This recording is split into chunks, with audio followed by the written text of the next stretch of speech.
All right.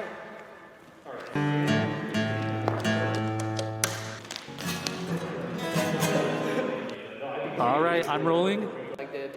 Rolling? Check, yeah. All right. Yep. All right, take one, keep on.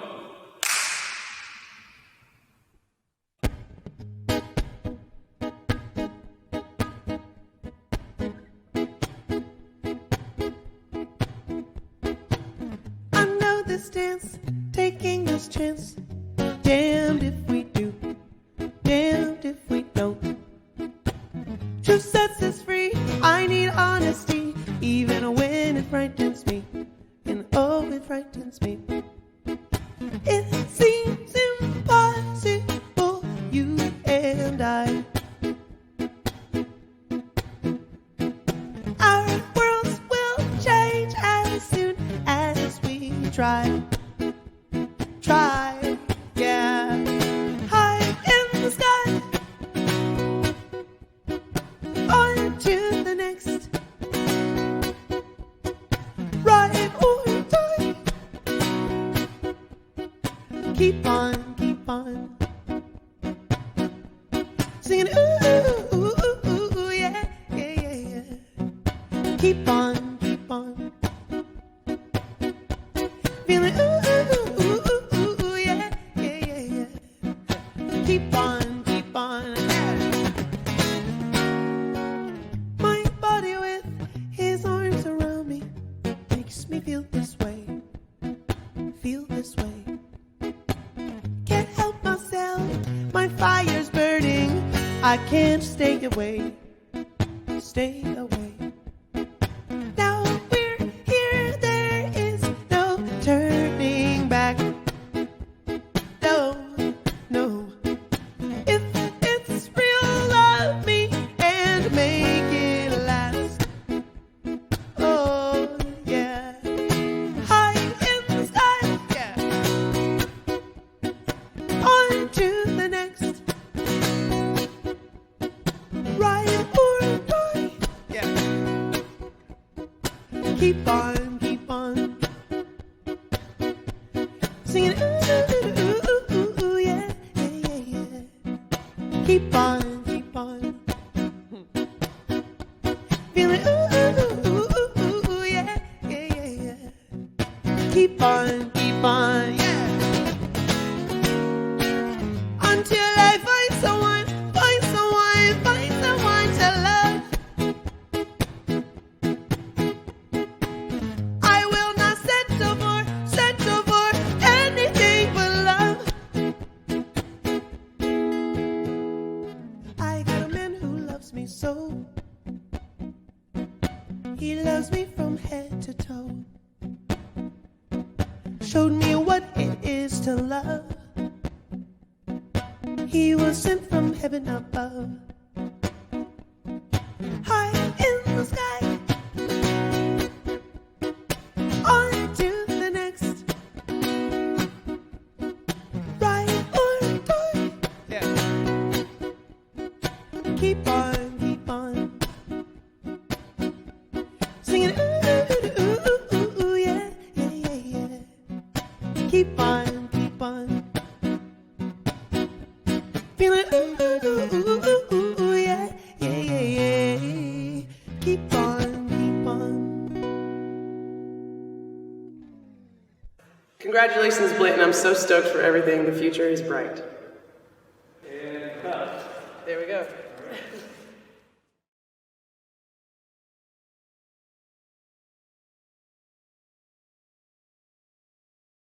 Hello, I'm Simone Witcher, the director of the Blanton Museum of Art. It's my pleasure to be your host for the next hour as we celebrate the New Grounds Initiative. What a way to kick it off with the incredible Jackie Venson surrounded by amazing art at the Blanton. Jackie is a native Austinite and she performed at our second annual block party back in March of 2018. Welcome back, Jackie, and thank you. Speaking of celebrations, we're going to have a really big one when this project is finished and everyone is invited. But first, we have to break ground and get to work, which is why we're here tonight. To celebrate the beginning of something we've been planning for many years, the reimagining of the museum's grounds to make them more versatile for our program and more inviting for our visitors. As you saw from the slideshow at the beginning of the program, the Blanton has changed and it's grown through the years, almost as dramatically as Austin itself.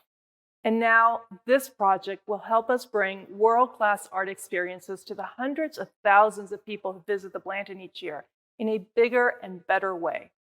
In the next hour, you'll learn more about what your museum will feel like when this project is complete. You'll hear from the architects, you'll hear from some of the people who've been key to helping make this realized. You'll get to hear very special music premiere. This is Austin after all, and we'll break ground together. Now, let's get the show started. Sit back and enjoy.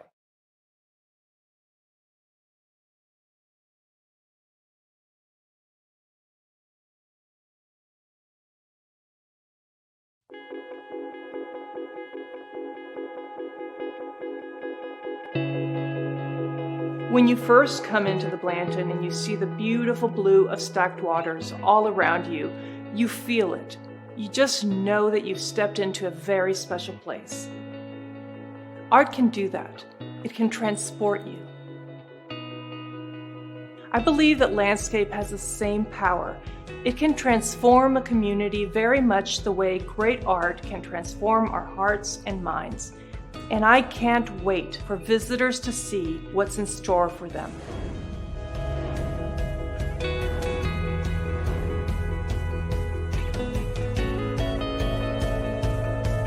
In my 10 years as director, I've watched the city of Austin grow, and the Blanton has grown along with it. We reinstalled our galleries, sent our exhibitions around the world, built Ellsworth Kelly's masterpiece Austin, launched our Blanton Block Party, where we celebrate with our community. And now the New Grounds Initiative is our way of extending the Blanton's artistic spirit beyond the gallery walls. It's open to anyone. The ability for serendipity to happen where someone's just walking by and they hear live music or they see something that reflects them, I get excited about how it can be activated in so many ways. Imagine lounging in a comfy chair surrounded by lush gardens and inspiring works of art as you talked with your friends about the painting that you just saw at the museum. You know the one that really spoke to you that day. We're reimagining everything to make your visit even more special. From our cafe to our lobbies to the drop-off for school children to greeting everyone with a monumental new work of art. A dynamic mural by the great Cuban-American artist, Carmen Herrera. This new mural, I think, is going to make for such a beautiful statement, linking itself with what I think as a student is the sort of jewel of the Blanton, which is its Latin American art collection. Partnering with Snøhetta as the architects on this project has been inspiring. Not only do we benefit from having an innovative, world-class architectural firm, but we also have a team made up of Texans and Longhorns who love this city. There are many features that we are excited about, but of course one particular feature is very prominent in our minds, and that is the petal shading canopy that we're creating. When you put two of them together, it creates an arch. So that arch is a connection to the architecture of the campus and of the Capitol. So it has an opportunity to bring these worlds together. The Blanton is a cultural gem on campus, and indeed, it's one of Austin's cultural treasures.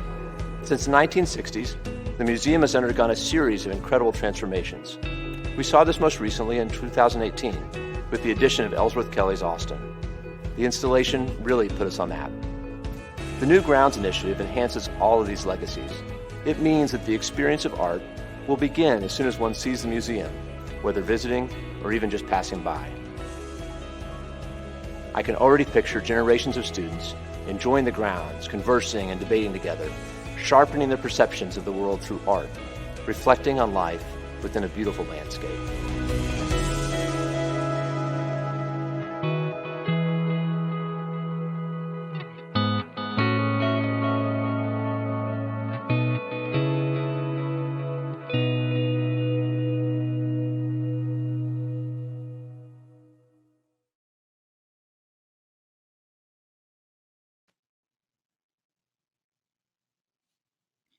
Welcome, everyone, to our conversation about the Blanton's new grounds with the international renowned architecture firm Snøhetta.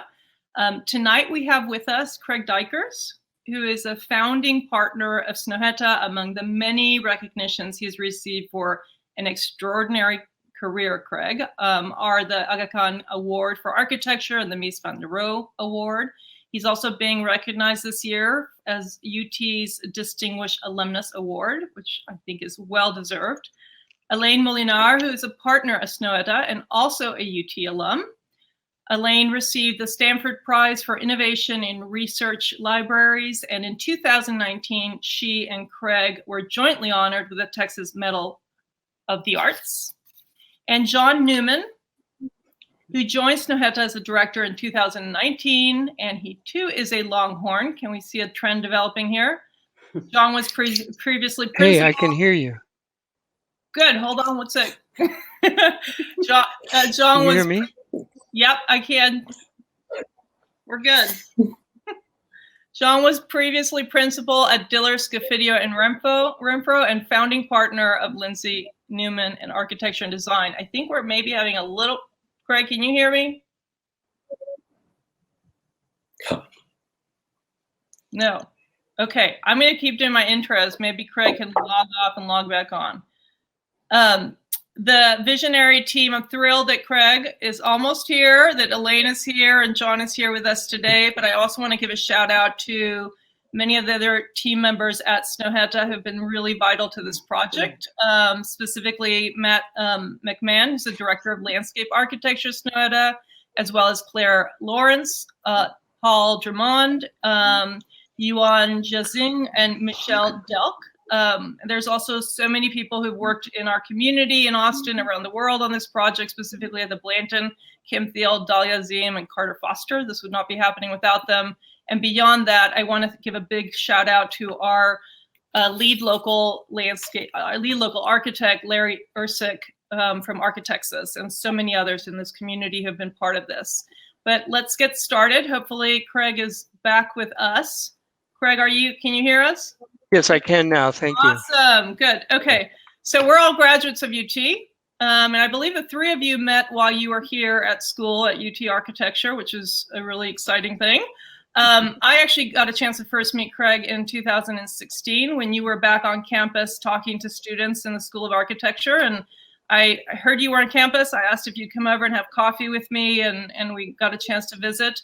I had been looking at, kind of thinking about what we should do on our grounds since I became director for 10 years, had been exploring various ideas and put it on hold as the Ellsworth Kelly Austin project came about. And once that construction began, I was exploring again and thrilled in 2016 when we just kind of casually talked about the Blanton, and specifically our entrances, how people saw us, talking to you about like how we wanted to bring our program outside. We didn't get a chance to officially work together for a couple years or a little bit after that, but that conversation really stuck with me, Craig. And there was a couple things that really, they just really stayed with me. And part of it was your impression of the museum as a student. And it's what we hope, is what we work towards, to leave an impact on students' lives, both in our community, but certainly the students on campus. And can you talk a little bit about that? Because it really was very meaningful to me to hear that from you.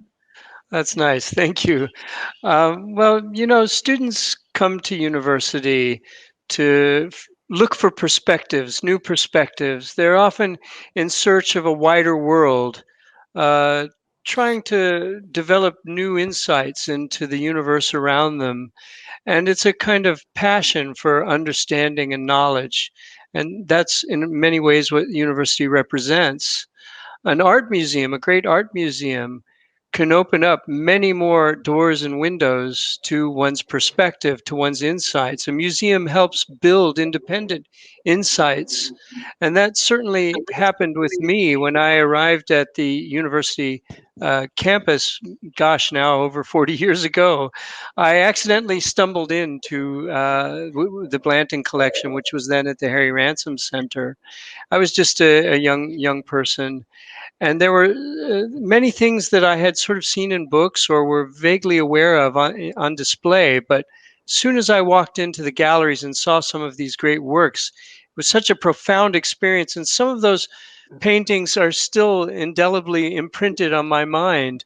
The Ellsworth Kelly painting, High Yellow, it just came to me like a flash. I remember frozen, standing in front of it and just staring into this kind of bold expression of light and color.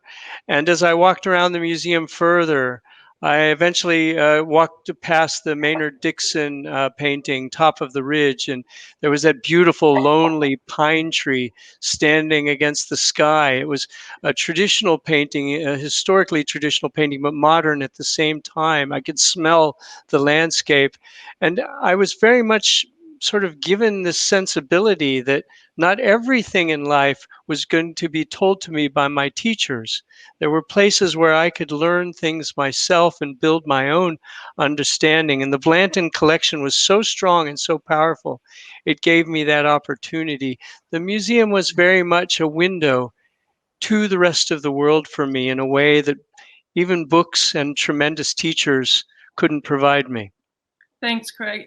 So can we talk a little bit more about that window in the world? Because the other thing we talked about was you immediately understood what I was talking about. We had extraordinary gallery, extraordinary program, but people were having a hard time finding our front door, kind of like identifying it as a museum as you drove by.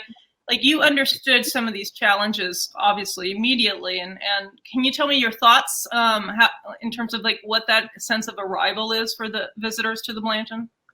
Yes, I remember very distinctly having this sensation that I couldn't find where I wanted to go because I knew the collection was there, but it was difficult to sort of acquire it, to approach it. And for me as a lover of great works of art, it was a little bit frustrating. The Blanton sits within a very large campus of very similar characteristic buildings, Spanish Revival, that many are quite beautiful. But as you approach this building, it could very much be one of the classroom buildings or a building nearby. And so it takes a moment to understand that you've arrived at the museum. And then once you're there are two buildings and you have to determine which one to go to. So the challenge of access is quite difficult. And that is compounded even further if there's a visitor who's never been to the museum before, or perhaps is nervous about going to a museum and seeing works of art they may not understand or may not appreciate. So our job was to calm everything down, provide some clarity, allow you to relax on your approach, that you weren't nervous about finding out where to go or what might be on the other side of the door. Provide nice shade areas where you can sit and relax and meet your friends. Because another thing that's very important about a museum like the Blanton is that it's a bridge to a diverse group of communities. And one of the great things that you've done, Simone, and that the Blanton has done over the past few years is open up the doors to many different types of people of so many different communities. And if those communities don't feel comfortable when they arrive, they're not going to appreciate what's inside the building. And this was driving us very much in our conversations. Thanks, Craig. Elaine, you and I were both born in El Paso, Texas. We both went to UT. Got a chance, fortunately, to live around the world. You're still in New York. I came back from New York to work at the Blanton. What are your hopes and dreams for what this project is going to do for this museum? I know you feel, very connected and deep kind of commitment and solidarity with Texas. And what is your hope for not just the museum, but the university, your alma mater, and the state of Texas? Gosh, as growing up in El Paso, while it does have an art museum, it wasn't until I went to college that I really was able to spend significant amounts of meaningful time in art museums. And UT has always had a world-class art collection, But a little bit like what Craig was saying, unless you're a student or otherwise familiar with the campus, it's a little bit hard to find. Craig stumbled into the HRC, and like I did as well. So I think what we're doing, that the courtyard is filled with these shade petals. They fill the courtyard. They spill out beyond the perimeter planting beds that are on the UT campus. I think it's the Blanton will no longer be mistaken for a classroom building in any way. It's a powerful frame for the exterior works. You have the Kelly and Carmen Herrera, and it's a really bold invitation to come inside. So I think the Blanton will really become an important civic institution, in Austin, and it will also, beyond its university walls, it will kind of keep company with those other significant art institutions in Texas and beyond. So I think it's going to be really, really powerful. That's great, Elaine. And I should just clarify for those who may not understand, the Blanton has been around for almost 60 years, and it didn't have a home before. The university had a collection, and it kind of lived in various places on campus just to be shown, and that's where you're mentioning the HRC. Yeah. But we built the official home. Our former director and former president Larry Faulkner smartly siting it right on the edge of campus, right down the street from the Capitol, which is this extraordinary building that we're able to program in today and have a great exhibition program and permanent galleries dedicated to this collection that you stumbled upon, but still trying to help people find that front door even more clearly. So thank you. John, can we talk about the front door a little bit? So what is your sense of what we're trying to do, or what you've and the team have been trying to do to help improve that experience for visitors, or, from the pedal design to, the entrance and where the lobbies are? A whole new thinking about the front door. Snøhetta, half of the studio in New York is landscape architects. The grounds for the Blanton are much more extensive than is apparent in their current incarnation.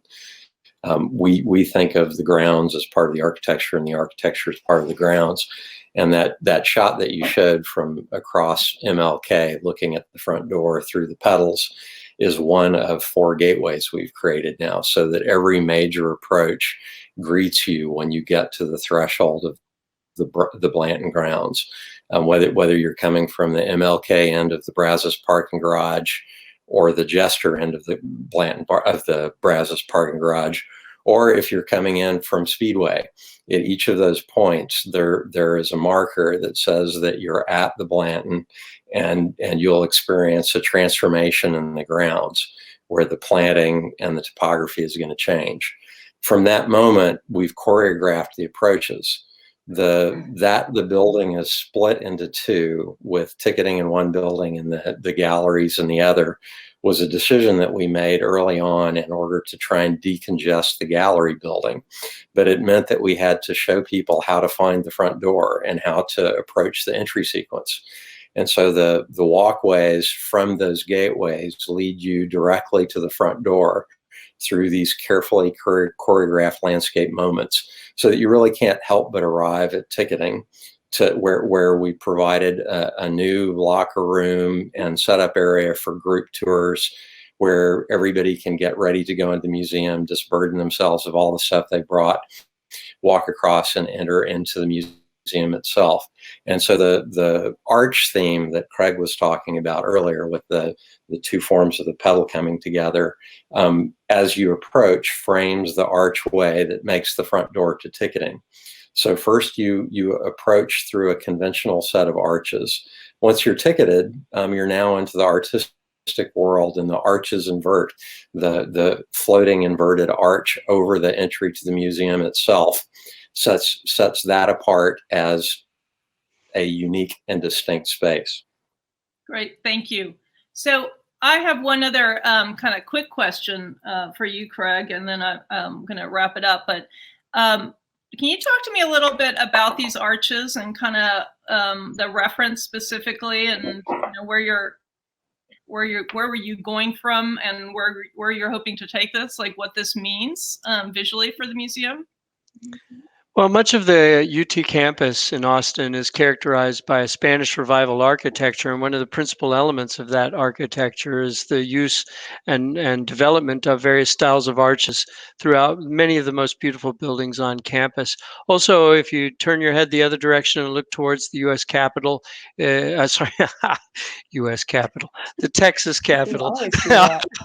That's, well, you know, Texas is the world, so It is that's hard. okay. I can make that mistake. We like to think. Yeah. If you look towards the Texas Capitol, you'll also see a wonderful revival style of Greek classicism and Roman kind of historicism using these arches. And of course, the new Ellsworth Kelly Austin sculpture is characterized by its arch-like form, and the sides of the Blanton have distinct archways. And so we wanted to develop.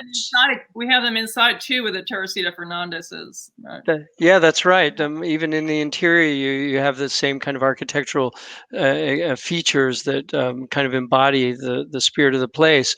So we wanted to work with that, but we also know that the museum is a contemporary museum and it's moving into the future. And we didn't just simply want to make a new arch there, kind of triumphant arch like you might see in the Forum in Rome. Instead, we created these soft petal shapes that are very organic, landscape-like features.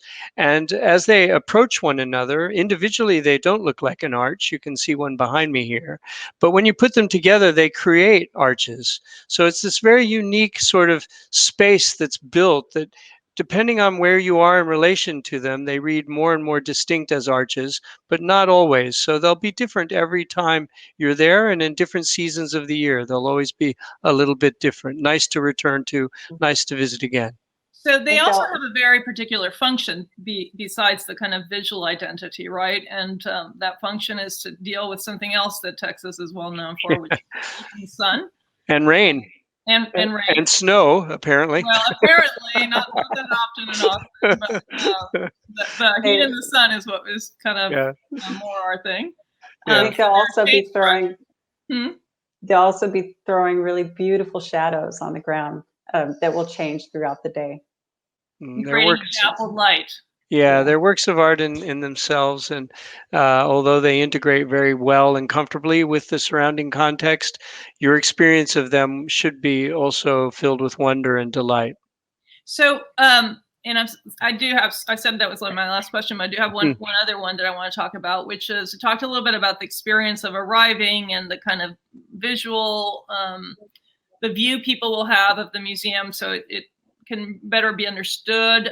But it also is like creating a sense of a kind of a new gateway that you walk through into a very lively, active space, right? And I'm really excited about that sense of, it's almost like our patio is now your atrium, right? So when you walk to other museums, you know when you've walked in the museum, and in a sense, you're walking into the museum still being outside, which is so very much like Austin as well. And you go and, check in, but there's different places and activities for people to linger before and after their visit, right? There's stages, there's outdoor spaces, and an outdoor patio, and that kind of sense of so many areas that have been programmed or allow us to program in the future, right? Yeah, your experience of the museum will begin long before you grab the doorknob to go in.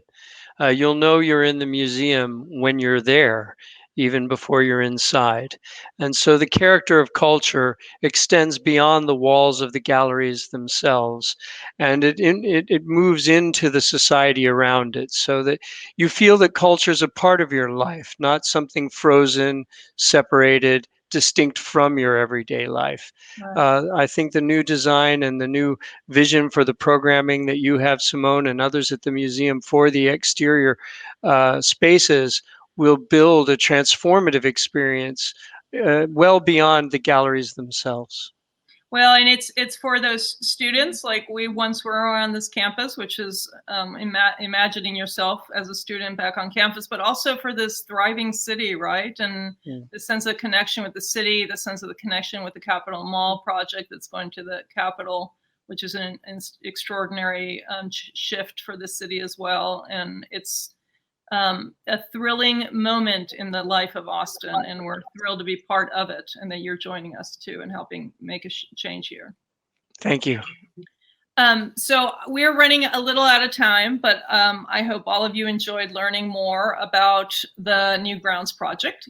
Craig, Elaine, and John and I will be back in just a little bit to answer questions from members of our community who've sent them in. And still ahead is a song premiere from Austin's own Shinyribs, plus the groundbreaking finale. But first, let's hear a little bit from the wonderful people who have been key in helping to make this a reality, beyond the Snøhetta team, and what some of the members of the Blanton community, from members to students, are most looking forward to from this project.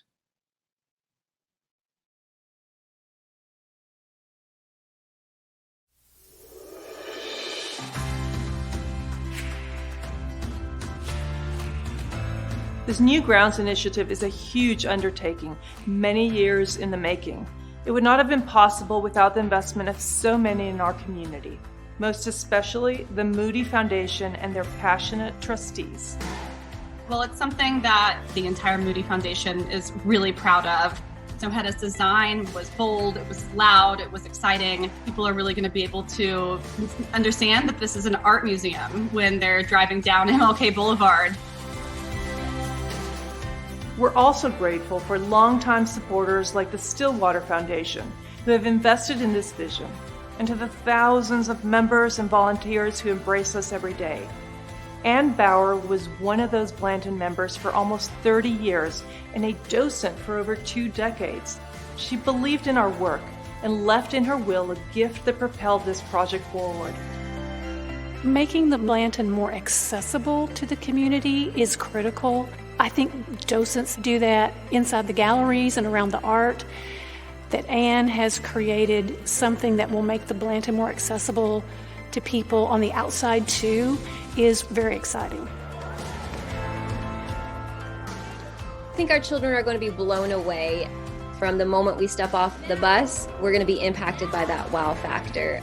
It's an absolutely beautiful space that's been created to tap into so many areas that classroom teachers would want to tap into, and then some. I was stoked because 2 stages means we can have like mini festivals. That's like the first thing I thought. I can see that there's going to be a lot of really great places to hang out, escape the Texas sun, you know, and also have music. Positioning an art museum on campus and embedding that in the educational community that is here allows for different types of conversations and collaborations. So having a gathering place, having thought pieces that spark discussions and curiosity among our students, that helps with the learning experience for not only our students, but our faculty and outside guests. This project will transform the Blanton. It's going to open the museum into the city, inviting everyone in to see great art, and to linger, to gather, and to be inspired before and after each visit. We want to create a beloved destination for families, students, and art lovers alike.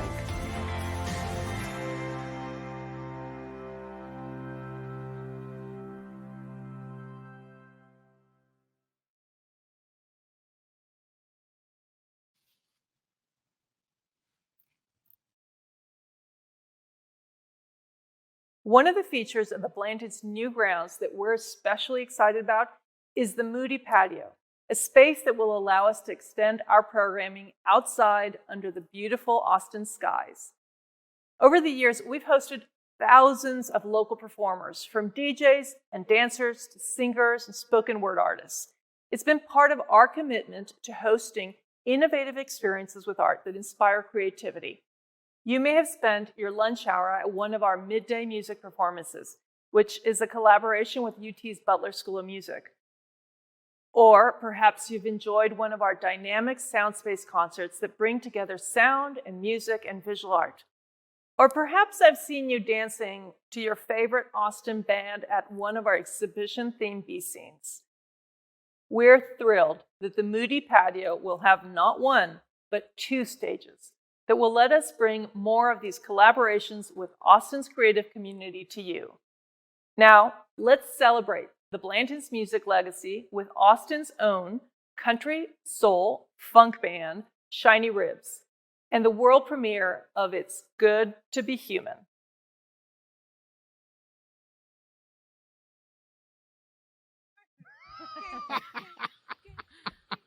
All right. Good to be human. Take 3. Boom, baby. 1, 2, 3.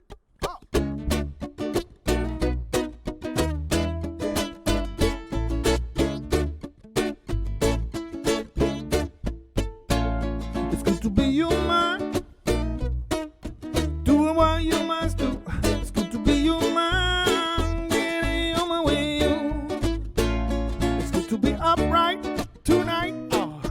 Taking in the group. It's good to be human. Doing what you must do. It's good to be me. Seeing what is true. It's good to be human. Being a human way. I don't wanna set the world on fire. Oh, baby, I'm full of desire. I don't wanna spend the rest of my days walking around in a haze. It's good to be human. It's good to be doing what you must do. It's good to be human. It's good to be in a human way. It's good to be. It's good to be. It's good to be. It's good to be. It's good to be. It's good to be. It's good to be. I don't wanna set the world on fire. But baby, I'm full of desire. I don't wanna spend the rest of my days walking around in a haze. It's good to be human. It's good to be. When humans are human too. It's good to be human. It's good to be in a human way. It's good to be. It's good to be human. It's good to be in a human way. It's good to be. It's good to be human. It's good to be. It's good to be. Lord, it's good to be. It's good to be. It's good to be. It's good to be in a human way.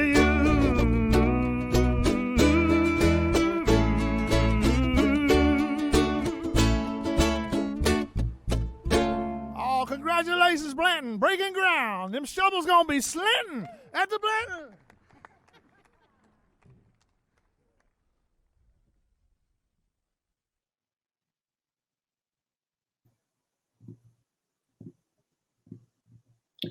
Hi, welcome back.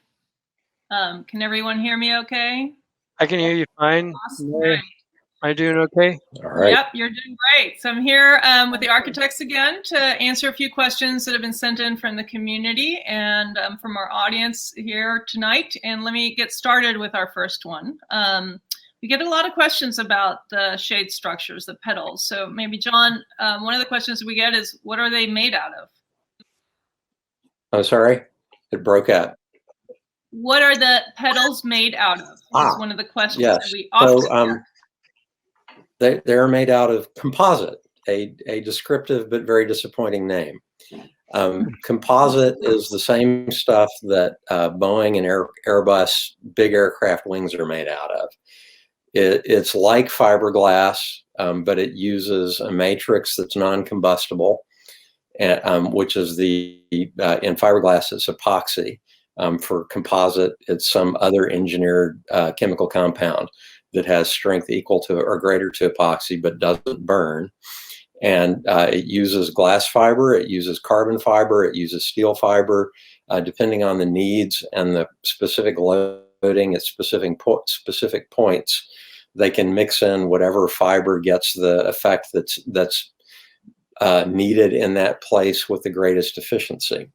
So the top coat is like a fiberglass top coat, like a gel coat, except that it doesn't. Anybody who's familiar with fiberglass knows that the gel coat gets these tiny little cracks in it. And the composite doesn't do that. It's a much harder, much more resilient, cleanable, durable surface. Cleanable and durable sounds fantastic for the museum. Also the fact that we can mold it. And I think it relates to another question we get, which is, what if it rains? Are these going to help prevent water? Yeah, so we're trying to do something that, to our knowledge, no museum has done before, which is to get your grounds sites rated, which is a certification process like LEED. One of the things we're doing for that is a stormwater management design. The petals, at the top of the holes, where the holes are cut, there will be a lip. I've got one here. If you see it on my screen, I think you can see it. Yep. Well, right. So the perforations from below are just smooth holes punched into the surface. From above, there's a lip that's about 1/8 of an inch tall around each one, so that whatever water doesn't fall through the hole will be captured above the surface and channeled down the stem. And from the stem, there are a set of drains that run down the stem, and it's discharged into the subgrade site drainage system that collects the storm water and reuses it for irrigation and other purposes on site. So thank you, John. So Craig, what does a sites designation mean is one of the questions we have. And how do you get sites designation? Why do you get sites designation? We're working towards it, but what's the goal here? Well, there are a number of agencies and groups that look towards developing environmentally sensitive design, in which you're trying to create the least impact on the world around you with the things that you're making. And we try to reach the highest level possible that we can, given the considerations of the project. And sites, as well as LEED, allow us to sort of access different platforms to create environmentally sensitive design.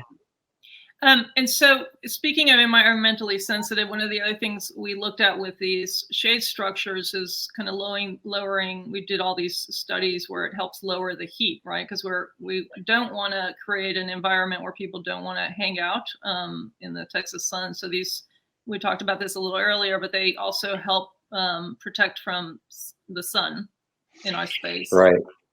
We had started out thinking of these things as powder coated stainless steel structures, but when we started looking at the solar effects, we commissioned an engineering study to model the thermal properties of these things. And what we discovered was that because of the conductive property of the stainless, on a design day in the middle of August in the summer at ground, the stem would be getting up to 110 or 115 degrees, which isn't hot enough to blister you, but it would certainly burn your fingers if you touched it.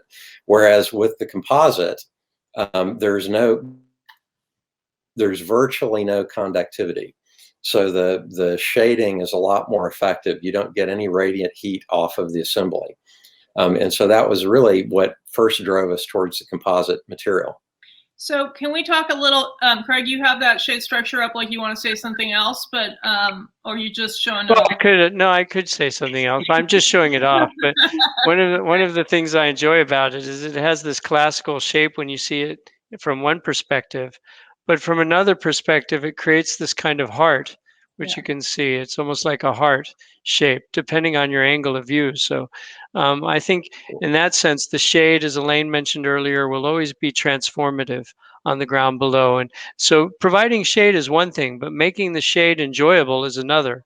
Just being in the shade is helpful, but making a beautiful shade pattern is even more interesting for us. So that shade pattern comes through these little perforations at the top of the petal, and that kind of references these beautiful oak trees. I mean, not necessarily, you've never said that specifically, but that kind of dapple light that you get walking under Texas trees. Yeah. Oh, look, it fits right on my bald head. Can you see that? You have a perfectly round head. Can someone talk to me a little bit about, again, this relates to, this is a large landscaping project of some of the trees that are being added for biodiversity. What kind of trees and plants are being selected for this site, for the grounds all around? Sure. Well, I can start, and perhaps John or Elaine will fill in. We're looking at naturalized or plants that are relevant to the region, ones that don't require great amounts of water, that are the types of plants that you might find here in a natural setting, or plants that have acquired a naturalized connection to this landscape in central Texas, nearby the escarpments, with a kind of limestone terroir. So there's a number of smaller treatments that also help hold the soil together when it does rain or when it gets wet. We're creating these delicate little gardens that are going to be just a real treat to walk through, and maintaining some of the great oak trees that were there to begin with. Yeah. Anything else to add in specific plant designations? I want to get to, are there any? Go ahead, John. I'm sorry. Well, I was going to say, I can't remember the species names. A lot of the planting is from Southeast Texas, which is a little bit more lush than Austin. That planting is being put underneath trees and in the shaded areas shaded by the petals, where we're using the stormwater management to create a more lush environment. Okay, I'm going to switch to a couple other questions. One I want to get to is about the art, and the other question that we get a lot is, well, there's a question about whether the petals will be lit, and they will. I'm not going to go through. We don't have to talk about that, but there will be lit at night. There'll be beautiful shining petals, and time will be able to show that. But the two questions I want to get to, one is about arriving to the Blanton on a bike. And the other one is about art and the Carmen Herrera piece. So just Craig, do you want to, or Elaine, do you want to talk a little bit about kind of bikes going around is there a bike path through it, or bikes to it, or talk to me a little bit about that. I'll kick it off perhaps, because I know at least I'm among the most avid bikers in the studio, and I've had a bike the whole time I was in Austin. And I rode my bike everywhere. I didn't actually have a car for many years. So biking is very important to me. We're trying to provide the most direct places for bikes to move so that they don't interfere or interact with hazards like people wandering around looking at things in the courtyard. So there's no, it would be not the best way to move by bike to drive through the center of the courtyard. So instead there are alternative routes. There are places to park your bicycle throughout the campus in general and nearby. There's the parking garage adjacent has places where you can also park if you're parking your bike. So I think all in all, it's a bike-friendly design. But being a biker myself, I know that sometimes you have to be careful when there are large crowds, and so we try to make a way for you to avoid the crowds. So we're going to have more people out on our plaza. We're also creating a new bike path through this along the museum, and excited to share that. I'm very, I love riding my bike around town, and I hope there's more bike paths and more careful routes for people. Yeah. And we're excited about the kind of access that we'll provide. John, was there something else that you wanted to say, or were you just smiling? No, you covered it. So another key question was, what will the Carmen Herrera mural be made of? And then there's a question about, will there be more art outside? And maybe I'll start this one off. There will be more art outside. I'll start with that, and I look forward to everybody kind of watching as this continues to evolve. We started with this major mural. We had identified this one facade as a mural. I'd asked our curator of Latin American art, we'd made a decision internally that we really wanted to prominently feature a major Latin American artist, and we were thrilled when Vanessa Davidson, our curator, proposed Carmen Herrera for us to invite her to do a piece for this space. It's called Verde que te quiero verde. It was made in 2020, and it's based on her painting Green and White, which is an iconic piece from 1956. And she designed it specifically. It's a unique piece, a unique mural that she fit exactly to fit the arches of our loggia. It'll resemble kind of a fresco mural painting, but it is actually going to be a dry surface. So there'll be a kind of finished stucco that it's primed and then painted, and she's gone through that process of identifying that with us, and we're really thrilled to have that piece. Does anybody want? I know that we had talked about the fact that we had wanted to have an artist mural there, and when I mentioned to you that we would be working with Carmen Madrid, I think all of you were thrilled to hear this, and it's such an important space. It anchors our patio, and it is welcoming our visitors into the gallery building. And any thoughts on her work being part of this? Well, my initial Maybe Elaine. I think Elaine should jump in. Yeah. I think all of us are thrilled. Let's let Elaine. Elaine, you jump in here. I mean, she's had such a long and important career, and you know, she was a young up and coming artist at a time when it was very difficult for women to break into the modern art world, especially as modern art was emerging. And you know, I think to have such an important piece by such an important artist at UT at the Blanton is just thrilling. Yeah. Any other thoughts, Craig? John, excited about upcoming artist commissions on this project moving forward? Well, I was going to comment on the Herrera, that the angular geometry of it is a perfect counterpoint to the arcade, and really strengthens the whole composition. I'm really delighted it's there. The colors are quite interesting to me also, because of course in the spring and summer months, the grass is this beautiful color of green that characterizes the small courtyards and lawns and malls of the campus.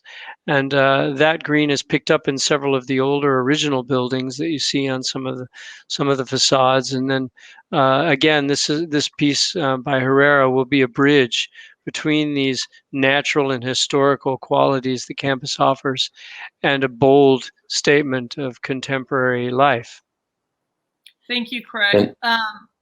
And all of you for answering that question. We're all thrilled and very honored to be able to install her mural at the museum.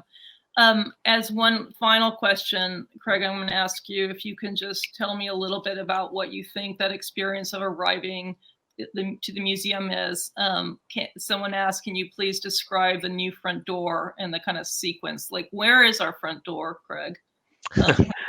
Well, the building up until now has been in a way characterized by having 4 separate backs. It's been hard to tell where the front is. Now we'll have 4 separate fronts. So we're kind of reversing it. Depending on which way you're coming, there's always going to be something that tells you you've arrived. You don't feel that you're circumnavigating the back side to get to somewhere else to go into the front side.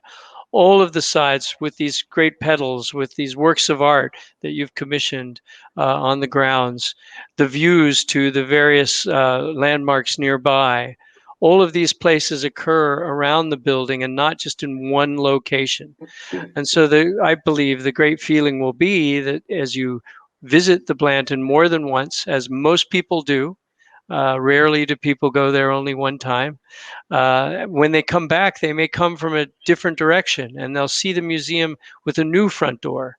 And each time you return, it will also be different because you may return at a different time of day, nighttime, early in the day, with the sun high in the sky, with the shadows different, or in the winter when it's colder, a little icy, a different kind of feeling of winter life at the museum grounds.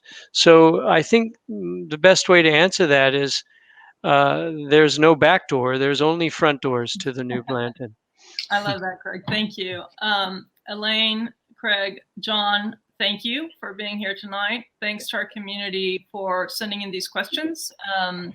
We're going to wrap it up. There'll be more information on our website. I hope you will visit it. It's at blantonmuseum.org/newgrounds. More information today, but also upcoming updates about construction and additional commissions with artists that we will be announcing in the future. But now it's the moment we've been waiting for. It's our groundbreaking ceremony. With the pandemic, we can't truly be together right now, but I'm happy that we're here virtually together. And for this finale, Thanks to everyone who came together to help make the groundbreaking possible, to the Blanton team who made this program a reality, Carlotta, Manny, Sarah, Anna, Jennifer, thank you. Peyton, thank you. And to all of you for joining us here tonight.